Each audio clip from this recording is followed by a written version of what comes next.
चौराहे पे बैठ के वोटर लिस्ट को लेके बैठे हुए हैं, घर घर जाने की बात की नहीं जा रहे हैं। ये अमीनाबाद की बात इसीलिए मैंने कहा 427 दिन पहले ही तैयारी शुरू हो गई बेईमानी की। बिहार विधानसभा चुनाव से पहले एसआईआर आया और एसआईआर के नाम पर 48 लाख वोटरों के नाम काट दिए गए। सत्ता पक्ष था वो लगातार ये कहता रहा कि जो घुसपैठिए आ गए थे उनके नाम हटाए गए।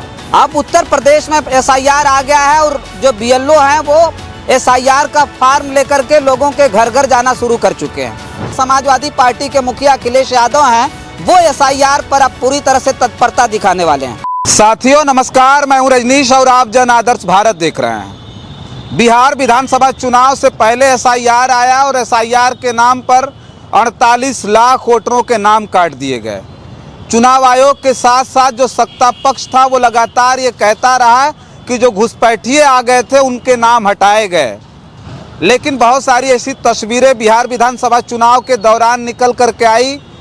मीडिया के कैमरे जब वहां तक पहुंचे तो तमाम बूथों पर यह पता चला कि बहुत सारे ऐसे लोग थे जिनके नाम काट दिए गए, वो जीवित थे। वो उनके पास सारा एविडेंस होने के बाद भी वो वोट नहीं दे पाए, इसलिए क्योंकि जो निर्वाचन नामावली है उसमें उनका नाम हटा दिया गया था।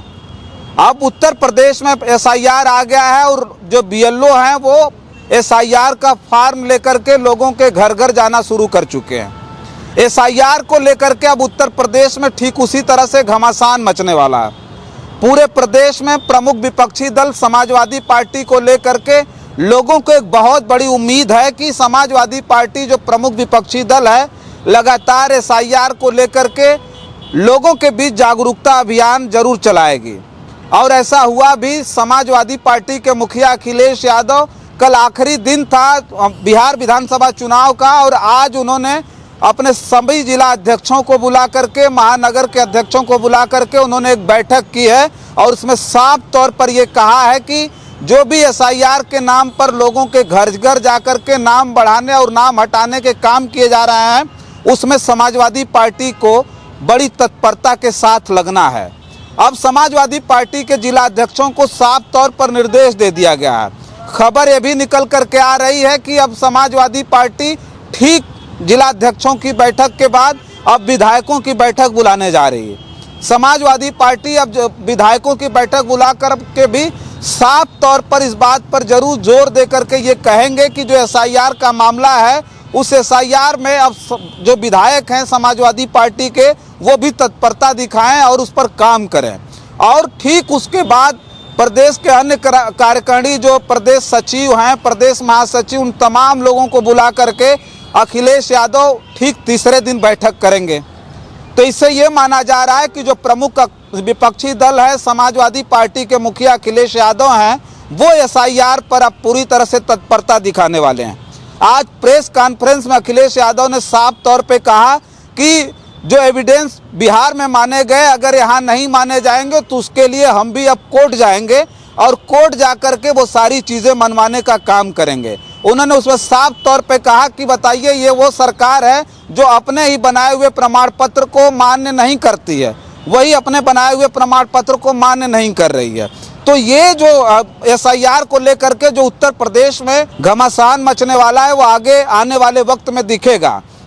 अखिलेश यादव ने मीटिंग के दौरान बहुत सारी बातें एसआईआर को लेकर के कही और साफ तौर पर उन्होंने कहा कि हम चुनाव आयोग से बात करके ये तय करेंगे कि बीएलओ के साथ एक बीएलए जाएगा, यानी वो बीएलओ जो सरकार की तरफ से, जो चुनाव आयोग की तरफ से बनाए जाएंगे, जिनका मतलब अगर फुल फॉर्म की बात करें तो वो बूथ लेवल ऑफिसर होते हैं, लेकिन जो बीएलए होंगे वो अब तमाम जो पार्टी समाजवादी पार्टी अपना बीएलए बनाएगी, मतलब बूथ लेवल एजेंट तैयार करेंगे जो बीएलओ के साथ काम करेंगे। चूंकि अगर स्थानीय बीएलए होगा तो उसे इस बात को जरूर पता होगा, उन नामों को जानेगा जिनका नाम हटाया जा रहा है, जिनका नाम बढ़ाया जा रहा है।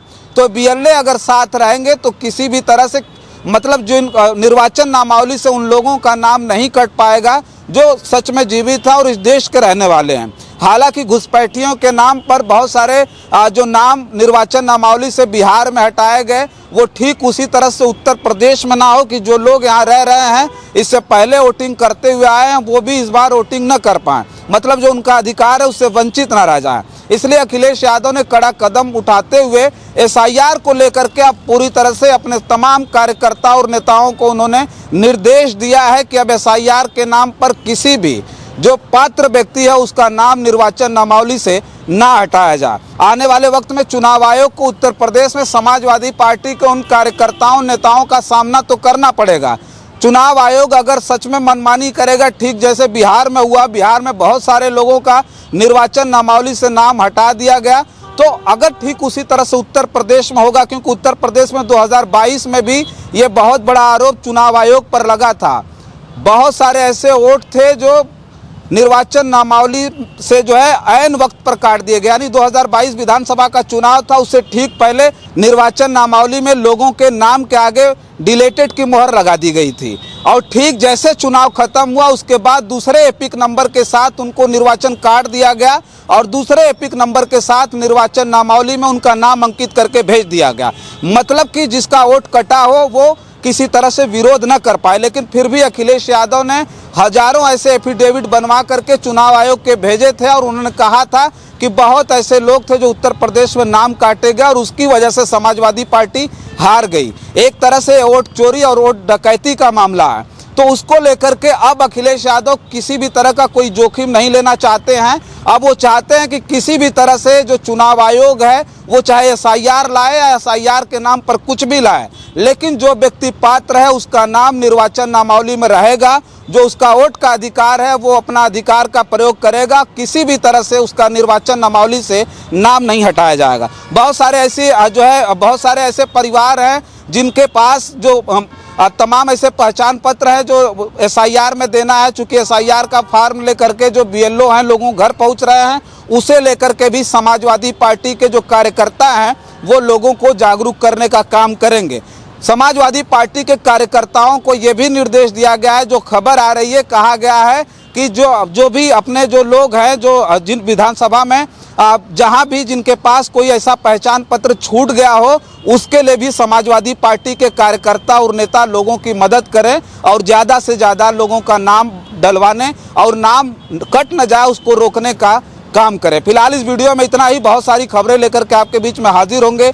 हमारी भी एसआईआर पर पैनी नज़र है, बहुत सारी जो खबरें निकल करके एसआईआर की आएगी उस पर हम जरूर बहुत सारी रिपोर्ट करके आपके बीच में भेजेंगे। तब तक के लिए आप जन आदर्श भारत पे बने रहें। बहुत बहुत धन्यवाद। 2027 को अगर चुनाव की तारीख आएगी तो आज 427 दिन हैं। 427 दिन पहले ही बेईमानी शुरू कर दी, तो सोचो हमारे संगठन को और हमको और आप लोगों की मदद करना कितनी बड़ी जिम्मेदारी है लोकतंत्र बचाने की, संविधान बचाने की। जब आपका वोट ही गायब हो जाएगा तो आप क्या बोलेंगे? आप यारो बताइए कितने हैं पीडीएफ समाज के? बीएलओ का भी हम आइडेंटिफाई कर रहे हैं। क्या ऐसे ही कुछ बिहार में भी देखने को मिला? आप लोग बिहार में लंबे छोड़ो ना यार, यूपी की बात कर लो पहले यार। तुम यारो एक पीडीए का बताओ, तुम बड़े चैनल के मालिक हो, बताओ तुम्हारी sorry not to be arrogant, हमारे ये बहुत नेशनल चैनल है, ये भी न्याय नहीं दिला सकता। अगर इसने न्याय दिलाने की कोशिश की तो इसका कुछ कट जाएगा भुगतान। बीएलओ जो है घर घर जाने की बात हुई है, ये चौराहे पे बैठ के वोटर लिस्ट को लेके बैठे हुए हैं, घर घर जाने की बात की नहीं जा रहे हैं। ये अमीनाबाद की बात, इसीलिए मैंने कहा 427 दिन पहले ही तैयारी शुरू हो गई बेईमानी की। मैं अपने आज तक के चैनल से कहूंगा, आज तक के कौन सा है? टाइम्स।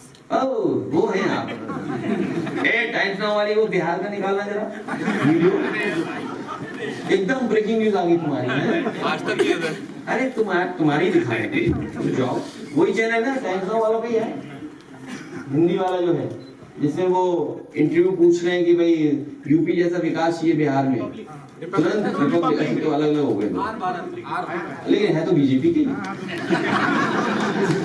लेकिन सर जैसे ही आपका नाम लिया वैसे ही तुरंत बाइक। हाँ, इसलिए है तो बीजेपी के दोनों, तो हमें कोई दिक्कत नहीं है उससे। हमें उम्मीद है टाइम्स नाउ वो जरूर दिखाएंगे कि ईआरओ यूपी में कितने बने। और मैं आरोप लगा रहा हूं कि जिस व्यक्ति को पूरी जिम्मेदारी दी गई थी अध्यक्ष चुनाव की, अयोध्या के मिल्कीपुर चुनाव की जिसको जिम्मेदारी दी गई थी, यही अधिकारी था जो बाद में हाईकोर्ट के वजह फंस गया।